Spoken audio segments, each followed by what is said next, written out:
Hello and welcome to Rise and Shine with Alissa. I am your hostess, the consultress, here bringing you innovative conversations from the front lines of entrepreneurship, investing, and parenting. Because in today's age of disruption, nothing's going back to normal. Everything is up for renew and for review because guess what? We all have the choices to create the life that we want, even when it seems like the sky is falling. So let's use our time intentionally and wisely here today as I'm bringing one of the best minds in the business to the table here, Mr. Dan Zitofsky. How are you today? Great. It's awesome being here. We get to talk, and I was looking forward to this because a lot of these webinars I'm on or speaking events I do is so indoctrinated with, how to, like, give me step A, B, C, D to get to the end. But, your vision and your light and your mindset is just an amazing, sunshine in this world right now that we're in. And I just, these are the conversations I really look forward to. It's more enjoyable. It's more fits my vision. It more fits my mindset. So I appreciate you having me on here to share with your audience. Heck yeah. Okay, so with my audience who is like desperate for information, no, desperate, destined for information. That's why we're here, folks. Soak it up. So Dan, tell me a little bit about the work you do in this world and kind of how you found your way in entrepreneurship, investing, and or parenting. Where do you want to start? Well, we could talk about this for days, but I'm going to shorten this up a little bit. I am not only am I a speaker, a coach, an author, best-selling author. I love to say, like, who is Dan Zitofsky? I'm a husband, I'm a father, I'm a grandfather. I'm a lover of Christ and a lover of God and a mentor before anything else. Like, that's so important to me. That's how I describe myself, right? Everything else comes secondary. I don't talk about being a millionaire. I don't talk about the real estate investor until I talk about that first, because that's what my vision is. That's why I do what I do. Now, with saying that, it wasn't always that way. So what do I do in the business is I create passive wealth as the bank, right? I raise capital to create better than average returns for my investors while investing in emerging markets, both in the United States and internationally, building in Roatan. And what I do is I become the bank, okay, with seller finance notes, getting my investors all their money back in 12 to 18 months, and I stay in the deal for 30 years. Now, doing that has led me not to be as transactional like I used to be. In the transactional world in real estate, those wholesalers, those fix and flip, investors, those were good times, right, for chasing money. And I'm bringing that out. I'm not going to go deep into everything about that, but it was chasing money. That money was allowing me to buy the crazy cars that most people dream of, the boats, the watch collection. I mean, I still have it. But the reason I talk about that is because that wasn't my pure vision. And I'm gonna fast forward to doing 30, 40, 50 flips every year for many years. I've done over 4,000 transactions. For many years, I've done, those 30 to 50 flips. My net on a flip was $50,000 to $80,000 minimum, or I didn't flip it, I would wholesale it. Most of the time it was over six figures. So you understand I'm making multiple seven figures a year transactionally, right? And that would allow me to buy the things to fill my ego. And I was filling my ego because I grew up, I'm not going to say rags to riches, but I grew up in a way where I didn't have a lot. There's a lot of embarrassing moments for me. I always swore when I was young, I'm going to be rich and be happy. To me, being happy meant being rich. I hit that rich mark and I was depressed, miserable, to the point I almost lost my wife, my kids, everything, because I was chasing money for the wrong reasons. I was chasing money to buy those cars, boats, and watches, right? And when my mentor many years ago, about 14 years ago, said to me, why are you doing what you're doing? And I said, because I want to do what I want to do, with whom I want to do it. And he said, are you doing that? And I wasn't. And I remember I would talk about a story, and it gives me goosebumps every time I talk about it. You might have heard me talk about it on stage, that when you saw me speak on stage. I talk about that one evening. I remember it was a Sunday evening. We went to dinner with friends, three couples that we're best friends with. We go out a lot, so eight of us. It was a Sunday night, 6 o'clock. And it's like once upon a time story. And I started getting calls because I was flipping properties, and I had two closings that next day on a Monday. And everything was blowing up. And this is a Sunday night. And I'm outside talking. And literally 8:30 at night, 9 o'clock at night, my wife comes out and she just throws my food right in my stomach and says, here's your food, choke on it, you beep, beep, beep, beep, beep. And now I'm flipping out. I'm pissed because I'm working my butt off to give her everything she wants. Give her all the cars, the houses, the vacations, the diamonds, everything you want. And all she broke down and she said, this is all you wanted. You're a terrible father, a terrible husband. You're just like the way you said you didn't want to grow up. And I crumbled to my knees at that point because I thought I was doing everything right. And to find out that I was a terrible father and a terrible husband, which I thought I wasn't. I was an amazing provider. And that's where it changed for me. And I didn't know what else to do. I said, to me, making $600 or $800 a month is not as exciting as making $50,000 to $80,000 a transaction. But when you can do those $600 to $800 a month deals and do them thousands of times a month, it adds up pretty nicely. And it allowed me to truly, at that point, I really started focusing. This is what I want to get to. I don't want to talk about the cars and boats and watches. Nobody cares about that. Nobody cares about my deals. But wherever you are in your life, I don't care if you're a plumber. I don't care what it is you do. A real estate investor, look at what you're doing and why. This is the biggest thing. Focus on your vision. Why are you doing what you're doing? Figure that out. Why are you doing what you're doing? And then peel that onion back. And when you peel the onion back, are your actions aligned with your vision? Because think about a chiropractor, right? You say you want to do what you want to do when you want to do it like this, but now you're starting to do this, right? Do you really want to work 100 hours a week? Do you really want to deal with all the headaches? Do you really want to not be home? Do you really want to miss your kids' baseball games, football games, dance recitals? Do you really want to miss their birthday parties? How do I know that? That was me. But I Yeah. thought I was a great father because I was giving them everything they wanted. All they really wanted was me, right? So I had to stop chasing my ego and I had to start chasing my why. And when that happened, everything changed for me for a short time, And I'm going to say this and we'll get on with it because I want to lay this out for people too, because my number one core value is this. So I started surpassing my transactional income with my passive income, which is great. Everybody's like, well, you're great. So now I'm making a tremendous amount of money passively doing nothing. I front loaded, but at the end, I make it every month, whether I work or not. I can close my laptop, leave the country for 3 to 6 months. I still make the same money, but I still was not that happy. All right. So they coined me at one point, they coined me the most depressed millionaire you'd ever meet. Oof. And until this point, I was in an inner circle, and it was with a man called Frank Shankowitz. He became my mentor. And Frank was the founder of Make-A-Wish Foundation. Right. So I get goosebumps. I'm getting goosebumps now talking about this. And usually if I'm on stage, I'll start crying a little bit. So we're in this group, and if you want to talk about you want to talk about imposter syndrome, I had it. I did not belong in this group. This group is people like Brian Tracy, Ron Klein, who started the credit card stripe, Frank Shankowitz, Make-A-Wish Foundation, Tonino Lamborghini, whose father started Lamborghini. He runs Lamborghini. This was put together by, Greg Reed. It's called Secret Knock. And then I got into the inner circle, and Frank and I just hit it off because I was an ex-police officer. He's an ex-police officer, started Make-A-Wish Foundation. We just hit it off at every event. It became my mentor. And we're at an event and they start asking everybody, what do you want? What do you want? What do you want? So it was like, I don't know, 15 or 18 of us. And we get to Frank, it's what do you want? Do you want a Lamborghini? We'll all come together and buy you a Lamborghini. Now, these guys, it's nothing. These guys and girls, it's nothing. It's a nickel in their pocket because that's how wealthy they are. And I would have done it too because we would all have done it because Frank has done what he's done for this world. He's made a mark in the world. And he wouldn't say anything. He said, I'm good. I don't want anything. And finally, they got him to finally say what he wanted. And he said, I want my story told so my grandkids know about me one day. And everybody turned around. They said, we're in. Are you in? Are you in? Are you in? Are you in? Are you in? Are you in? Me being in, I said, I'm in. I didn't know what that meant.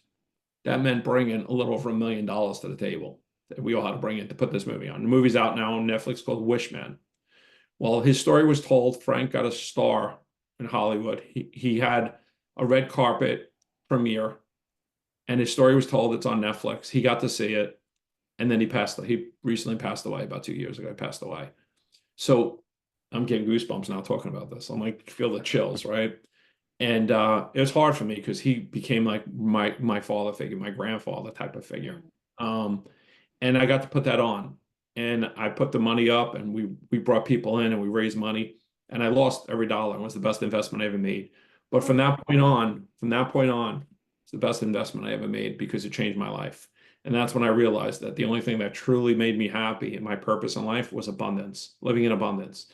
So that's what keeps me going. So when people are like, when's enough for you? There's never enough because there's so much to help, right? You're part of Charitable Love. You've been part of that. I took that on as well. And I have a mission on that to hit a certain amount of wheelchairs by a certain date. So that's why I do my online trainings. That's why I do my teachings. That's why I get paid speaking events. That's why I do some coaching. That all goes to that. And it makes me want to do it because one is my number one core value now is abundance. I have 21 core values. Number one is abundance. So it allows me to live abundantly. So I've been big with obviously Make-A-Wish Foundation, Operation on the Ground, Be Positive, Children's Cancer Foundation, and now Charitable Love. And I go very deep with those.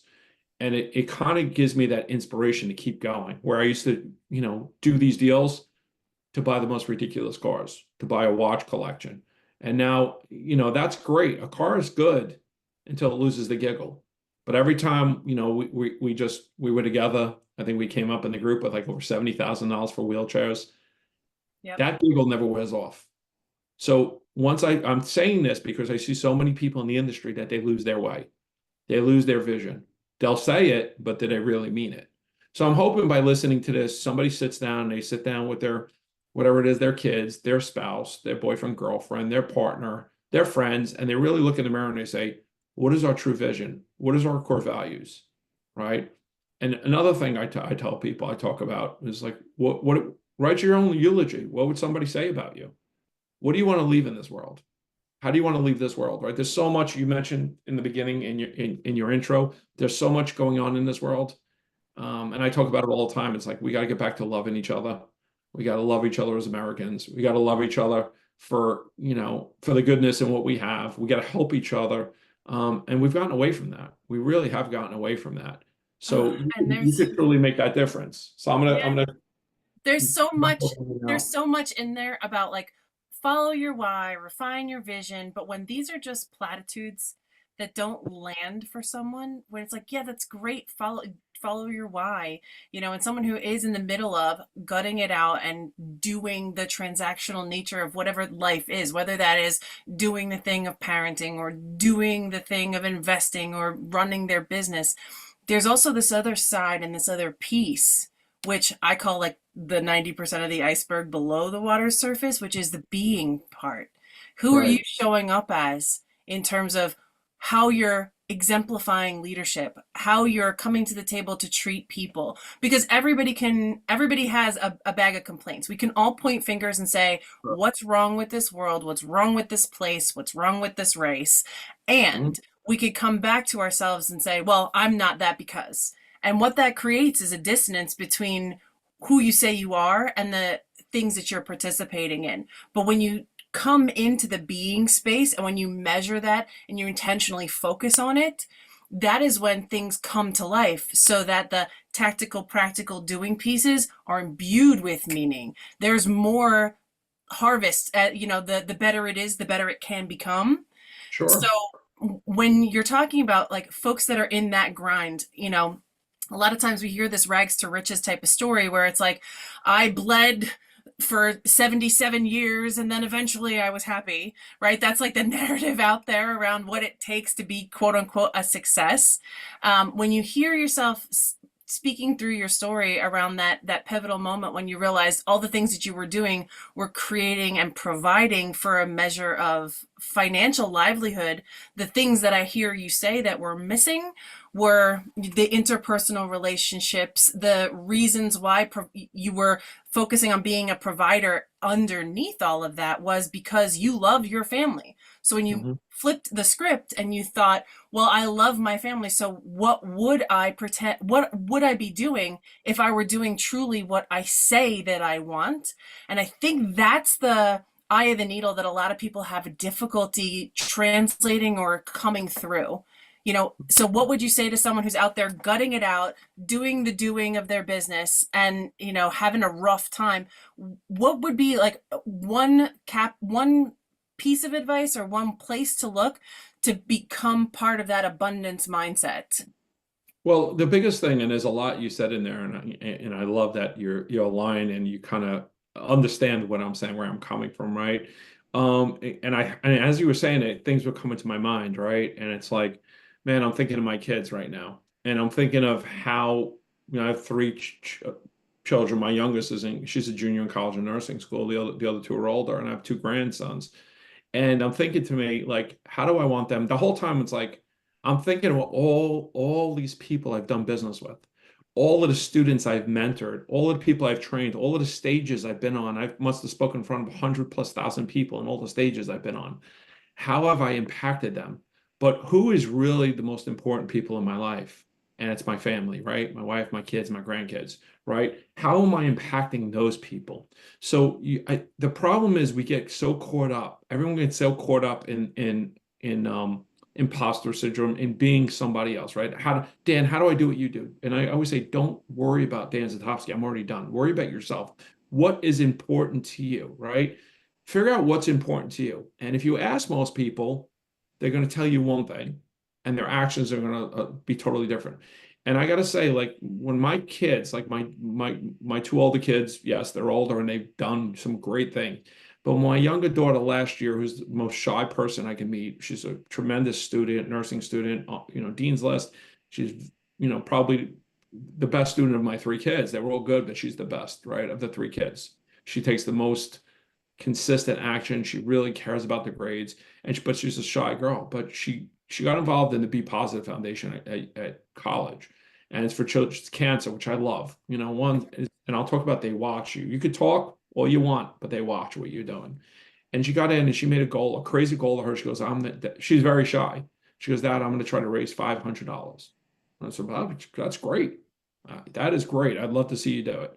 And she knows in a heartbeat, I could turn around and just write her a check, or I could turn around to my friends and say, hey, my daughter's doing this, boom, boom, like most people do, right? So she went out and she started picking this shy girl, got out of her comfort zone and started making phone calls and emails and text messages and got to $500 immediately, very quick, shocked herself. She goes, Dad, I got to $500. I'm so proud.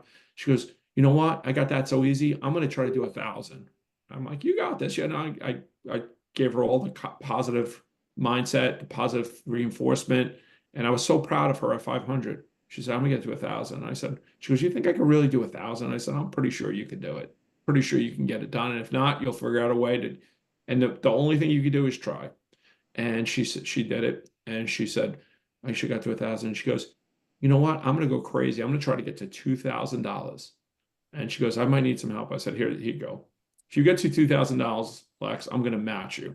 She goes, you're going to match me? Like, Wow. you're going to match me? I'll have $4,000. I go, not only will I match you at 2,000, I will match you any dollar amount you raise.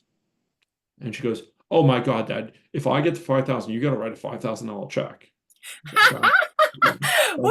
so, Up that so ante. hence she raised $21,000. Oh, We got award. We got not because it's about us, and I don't even care about the awards. She set a record for the most money ever raised for that foundation of that school. They brought us on stage. She's now on the board of directors there. They now brought me in to teach their other people how to raise money, how to do what we do. And all I did was tell her I would match her. And that gave her the spunk. But here's the thing. I could have talked till we're blue in the face, but she sat and watched Make-A-Wish Foundation, the Wishman, the movie Wishman. She saw my name as the executive producer. She saw me be involved in Operation On the Ground and speak about it. She saw me be involved in Chair to Love. She sees what you do. So what I'm saying is that's one thing, abundance, right? But your kids are watching what you do. So, you could be whatever you want in school. You could be the president of the United States. And what would you do? And I've done this with students, right? What would you do? I ask you all your life, what did you want to do when you were a kid? Like, I wanted to be a fighter pilot. I tell people it's a joke. I wanted to be a fighter pilot for the Navy. I wound up going to the Navy. My eyesight wasn't good enough. Or I want to believe it or not, a cowboy, which is crazy, but that's what I wanted to be as a kid, right? So I asked people, what do you want to do? And I remember one of the people I used to mentor, I asked them, what do you want to do when you grow up? And he said, I want to be a professional athlete. I said, okay. And I guessed what happened and gave me all the excuses why he's not a professional athlete. And then he's talking about his kid. And he says, this kid, we got to his kids. And I said, what are your kids? What's their dream? Because my son wants to be a baseball player. So what'd you tell him? He said, I told him he could do whatever he wants to do in life. And I looked him straight in the face and I said, why would you lie to him? And his mouth dropped. I said, why would you lie to him? His mouth, he dropped. And I think his heart went to his stomach. Like he's ready to either kill me or cry. And he looked at me. I said, you understand what I'm saying, right? He goes, I'm not sure. I said, well, you told your kid he could be whatever he wants to be. Is he out there throwing a ball 50 balls a day, hitting 100 swings a day? He goes, no. I said, he watched you, right? So you tell him he can be whatever he wants to because it's the right thing to say. But your kids are watching you. right? So in life, your kids are watching you. If you're out there trying to impress people on social media, which I call fake book, right? Because you can Oh, be who you want to be on social media. If you're trying to compare yourself, if you have comparison, well, you're trying to compare yourself to me, and that's why I'm very careful what I put out there, right? I put out content, I share content, I don't talk about how great I am because nobody cares how great I am. They don't care what cars I have, what boat I have, what watch I have. They can care less. And it's sad to say, but they really can give a crap about me. They care what I could do for you. That's all they care about. So stop talking about how great you are and start bringing content, but share with people what you're doing positive because people are watching you. yeah, Believe me, you think they're not, but they're watching you. And I do everyone. it all the time. I saw when I lost all my weight, people started hitting me up and they said, "What are you doing? Can you help me?" They're watching you. In my business, they're watching me. And how I deal with my kids, they watch me. My kids, man, and my son is 27. I just came back from a football weekend with him in Cleveland. We did all these crazy things for his birthday, fun things. And like he still wants to hang out with me. My daughter is 32. She still wants to hang out with me. She's in Texas. She comes in, will do anything to hang out with me. My 20-year-old still wants to hang out with me. Why? It's because I don't sit there and I don't impress them with buying them things. It's all about experiences, right? It's Yeah. all about, hey, let's do this. Let's go fundraise. Let's do this together. Let's do this together. Even when I do my inner circle workshops for investors, I bring them in and I say, okay, we do this all the time. I said, all right, we're all going to give $1,000 for a VIP dinner. We're all going to sit together at a VIP dinner. We have 10 to 15 of us max there. And I said, we're going to have a great dinner in a five-star restaurant, a closed room, talk business, talk life, talk all these things. But you're going to be around other people that believe the same with you. And then every dollar left over, we're going to donate to the wait staff. And we've changed so many lives doing that. So many lives doing that. And you know what? Now you think about it, you get to surround yourself with people who are the same mindset of you. They're willing to invest in themselves because they believe in themselves. They want to be in a circle of people who have the same mindset. And then you get to live abundantly and change people's lives. So, Yeah, and people are always curious because, like, I think we're all waiting somehow to give each other permission to be all that we can be. I talk a lot about the industrial age mindset versus this new wave of thinking, and what I call the age of disruption is that in mhm, our industrial age mindset tells us that we have to gut it out. We have to sit down, shut up, and behave with whatever rules set or things that we have been given, not necessarily what we're creating, but we were built to create. We were built to live that abundant life. So the industrial age mindset was based on not our ability to go be agrarian. And by the way, I have a story for you about my daughter raising money for her local FFA, Future Farmers awesome. of America. So for maybe a few minutes, but the point is we've been indoctrinated mentally to think that we have to have outside validation for who we are being, for what we are Uh-huh. doing. But the truth, it can't be farther from the truth. It is absolutely not true that we need outside validation for us to be who we're meant to be. And I think having children, for me anyway, allowed me to be able to see that how I'm doing parenting is how I go about creating things in my business, like having that entrepreneurial mindset that there's always problems to solve because the world is evolving. The world is not static, sit down, screw the screw in the assembly line. The world is constantly evolving and constantly coming up with new problems to be solved, and new people are being born to be able to solve new problems that are with a completely newly established set of givens. So, like this Exactly. age of disruption, being able to think on your feet and be able to hone in and let people know that you care before they give a shit what you can do, that is the goal. And so, being able to live in a way that is aligned with that, whether that is in your parenting, in your business, who you are actually setting the tone for everyone around you, whether you like it or not, or whether you think it's true or not. Like, I'm an absentee owner. Bullshit. All your businesses embody what you think is important. Your Yeah. family is a representation, not of what you say is important, but what you actually are doing that is important. I had a business mentor call me out once and say, I think you're hiding behind your family. And it like stung a little bit because I went from career woman to like wife and mom of two plus homeschooling within like a very short amount of time. And I was recreating systems from fucking scratch That's because awesome. I knew that like I was looking at what was most important to me. And I was still on the grind to be able to create massive value, provide for my family, and most of my functional resources were going into creating an um, a, atypical life for my kids because I had been trained in human potential training, and I saw that I was outsourcing my humans, and I'm like, uh-oh.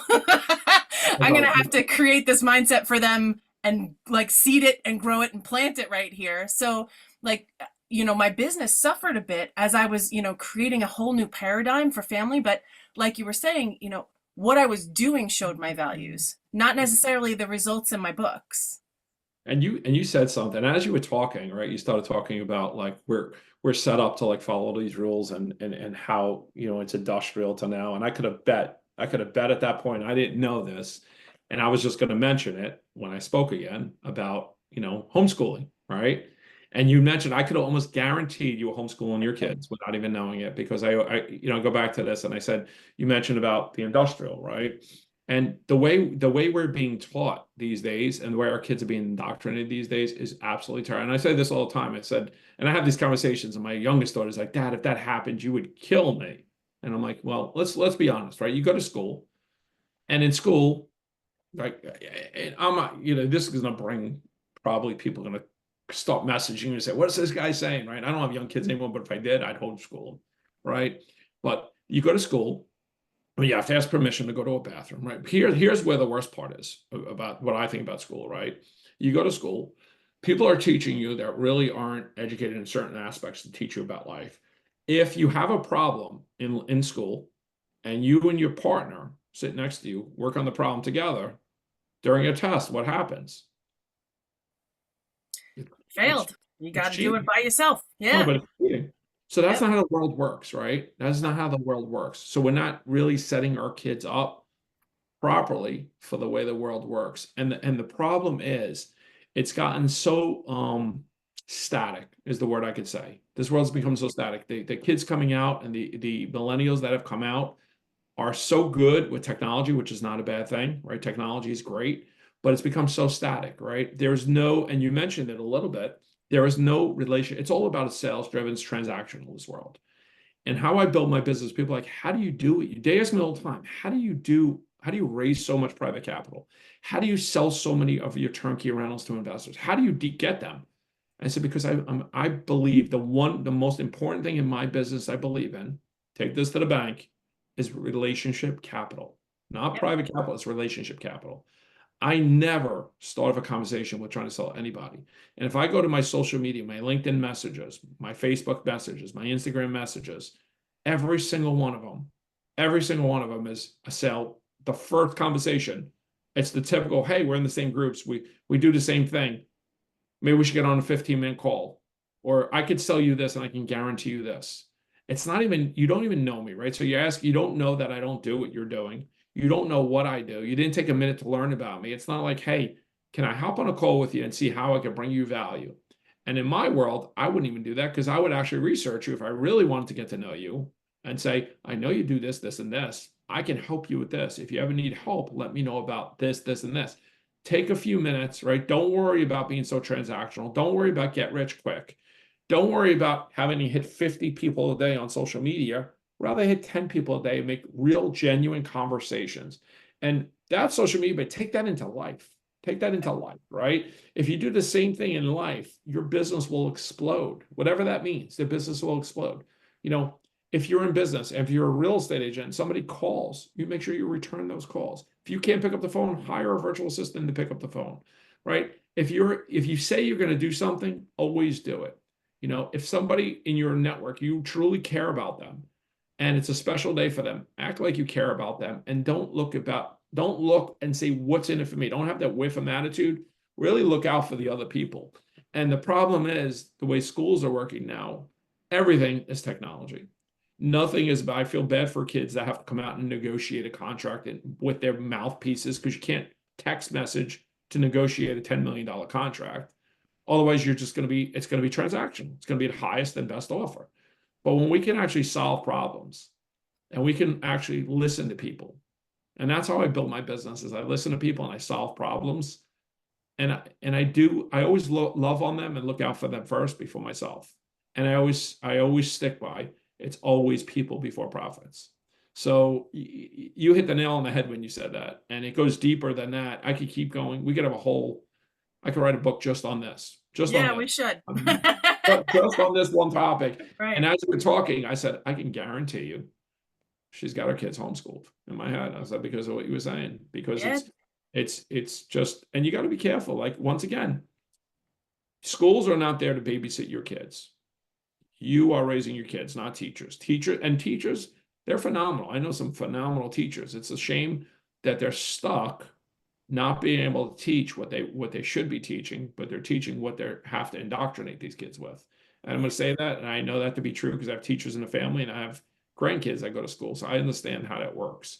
If we were to teach kids financial literacy, right, how to take care of themselves, right, and I could go on and on. I'm not going to go on and on about Oh, with well, this podcast, but I think you hit the nail on the head with that. and the bottom line for me is I homeschooled for 6 years because I wanted my kids to have experiential knowledge of what it Mhm. was to get curious and to find interest-based peers. That was the only requirement. We unschooled. I didn't sit them down with papers and notebooks and quizzes and videos. We talked about history. We read books together. We had an international melting pot of friends. So when we talked about things that happened in Austria or Greece or wherever the hell else, like they had people that were like, oh, that's where their family's from, and it anchored. And so like that's what you're talking about, that relationships run the world, because we could have all the information and all the intellectual property that there is on the planet without someone to give it to, or without a reason to put it into practice and make the world and create something better than what already exists. All of that knowledge is useless. Exactly. So, for us, we moved out to the countryside from living in Long Island, metropolitan New York. Right. And for us, the kids went to public school once we got here. That number one reason for us was to create community.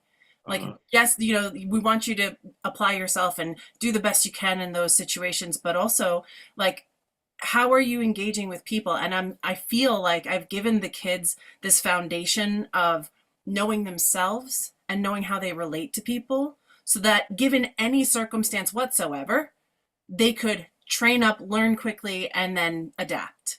So right. they're in this new environment now, and they're testing their wings. And I'm not saying this to brag, but they're now A students, but That's not because I gave them 6 years of prep to be A students. I gave them 6 years of an experience of what it's like to collaborate, to be compassionate, to understand community and how relating to people is the way forward.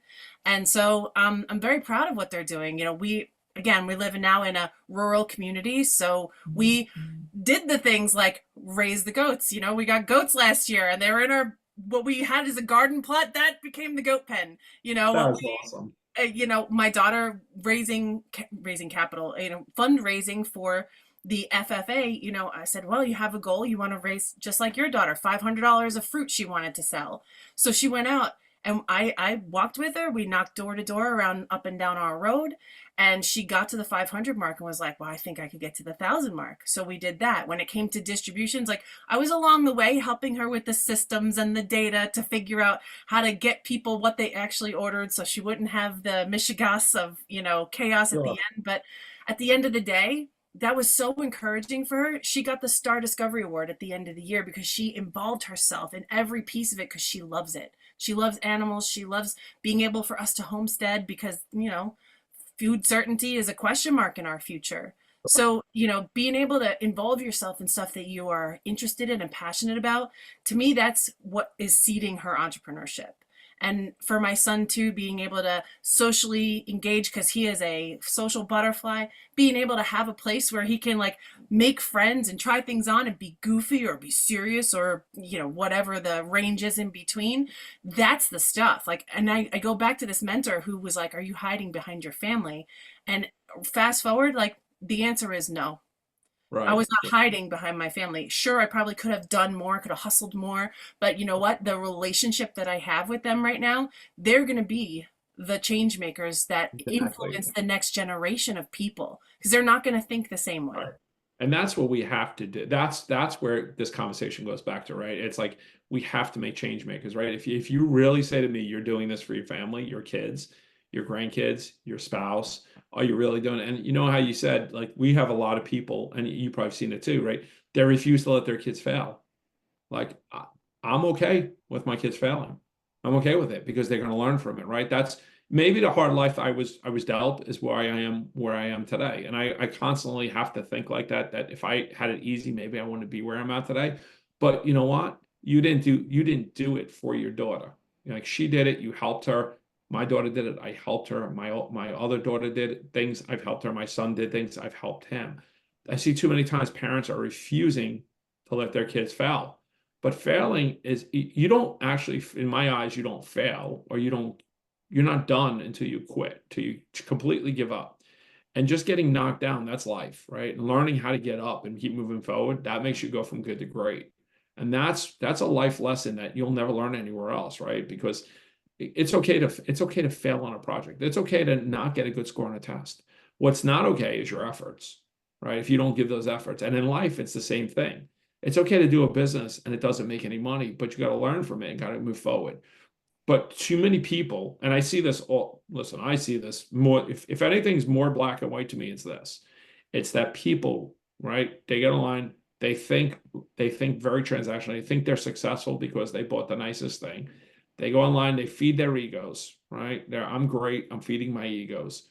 But in the background, they have a horrible relationship with their spouse, a horrible relationship with the kids, their horrible relationship with their family, their friends. They don't have friends that are true friends, right? Or you see these posts, hanging out with my best friends. We just did a deal with best friends. Now, if you didn't make money, and we've all gone through this, where they're best friends of mine when I make them money, but when I don't make them money, all of a sudden they're not my best friend anymore, right? Is that really truly your friend? So you have to really dig deep and you got to figure out, this is not an answer that you can figure out in 5 minutes. If you could do, if what is your vision, personal and business? Why you don't? And I know some people say, "Well, your why." That's just horse crap saying your why. No, it's not horse crap. It's horse crap if you don't want to figure out. And then take your calendar out and make believe that time or money wasn't an issue. What would your calendar look like? And then carve it out and put it in stone. And you know what? I and I've proven it since 2009. Everything changed for me. When everything finally changed for me with that whole coming to Jesus meeting, when I thought I thought I was a great father and husband, I wasn't. In 2009, it changed, and from that point on, I will never change what I stand for, and no business will ever come before my kids or my grandkids or my spouse ever again, ever again. I could, opportunity cost is fine, but how many people are truly, I'm not here to pat myself on the back, but how many people are truly willing to take the same action they say? Not many. I can tell you not many because I see it, I watch, right? They'll talk about, life by design because my coin words is always life by design. Well, I'm looking at your life, and if that's the design you made, I'm firing your designer because it was terrible, right? And let's be honest, right? Life by design. Let's just look. Let's open our eyes and look. Is that the life you really want? So figure out what you really, it comes back to this. Figure out what you truly, deeply want in life. What is it you truly want? If it's spending time with your kids, well, you know what? Maybe you don't have the same house. Maybe you sell some e-cars. Maybe, yeah, it's fine. Hide behind your kids. That's okay. If that's what's first in your life, that's your vision in your life, well, then maybe you don't need as expensive of a car. Maybe you don't need to go out to eat every single day. Maybe you don't need to take the $20,000 vacation. Maybe you can go camping somewhere for $50, right? Who says that you have to, get on a cruise ship and spend 20 grand to show your kids you love them? Who says that you have to buy that Mercedes or BMW, right? You're That getting doesn't, the slow clap because like this is exactly the answer to the question of how do I stop hustling and grinding? It's taking a look at where do your values show up in your income statement? Where does it show up in your expenses? And where we spend our money actually tells us where our tastes and preferences are. And so if you are spending money, like you said, on the $20,000 vacation because you want to demonstrate how much you love somebody, like, is that the only way? Or are you in a position to be able to do that and go have a great time? Like when COVID hit for us, our family bond was so strong that oh like yeah, we had a little blip. Our kids were already home. We were already doing our thing. I mean, we couldn't go out and do as much, right. but like so many parents were confronted with the, oh my God, I can't stand spending time with my kids. Like, is Yeah, that true for you? If it you're an is. entrepreneur and you're burying yourself in your work, is it really true that you're doing it for your family? Are you saying that to make yourself feel better? And it's tough conversations to have with yourself. And so I 100%. 100% recommend getting a mentor who's been down the road, who's had to balance investments on business and family, and find somebody who you can walk the path with, because this is not for the faint of heart. Business, No. investing, parenting, entrepreneurship, it's really an act of courageousness and being willing to break the paradigms you have had in your head and be able to get real with yourself, with your family, and with your business at large, with the world that you're providing value to. So I'm going to cap our conversation because, Dan, we could talk for hours and days on end. But where will people go to be able to find you and connect with you? What's the best place for them? They can just follow me. Don't friend request me on Facebook because I hit that 5,000 friends, but you can follow me there. Dan Zitofsky is probably the best place. Right on Facebook. I always give some free stuff out there. My business page has become a real estate investor with Dan Zitofsky. So that's a free page. Best place to follow me is right there. You can just go online, follow me. On Instagram, I'm at Dan Zitofsky. And we're moving some stuff over to YouTube. It's Zitofsky Capital Management. And my last name is Zitofsky. So Dan Zitofsky, across the board. Look me up. You can, if you want to grab my book, it's called Passive to Prosperous. You can grab that book. It'll tell you a lot about my why, my vision, how I do my business. But I hope to just keep sharing some valuable information, loving on you, and just honoring you for spending the time. But it's been great to be on here with you. And I just can't thank you enough for doing what you're doing, putting this great content out there. Right. Amen. High five. Right. Know where your camera's at. I'm not giving you a biff in the face. But I have really enjoyed here having this conversation with you. If you really liked this broadcast, please give us a like and a comment. Let us know what you really loved about this. Subscribe and share. We're not doing this to hear ourselves talk. We're doing this because it provides value to the worlds and the people that we love. So until next time, friends, please join us back here, Rise and Shine with Alissa, every Monday morning at 7:30 Eastern. We broadcast a brand new episode. So join us here this time, next time, share it with a friend. But for now, I will see you next time. Same bat time, same bat channel. Adios, everybody. Take care, guys. Have a good one.